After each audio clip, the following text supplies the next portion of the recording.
In front of me is POCO F8 Ultra, and today I would like to show you how you can resize font.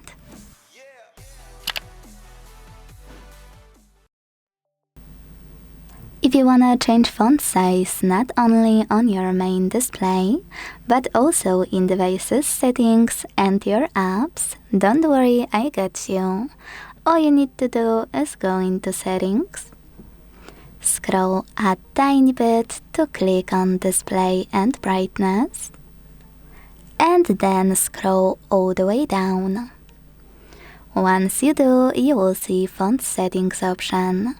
You need to click it and adjust font size thanks to this slider.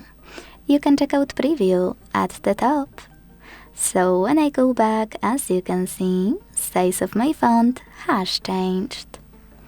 Thanks so much for watching. If you enjoyed this video, leave a like, comment and subscribe. Bye!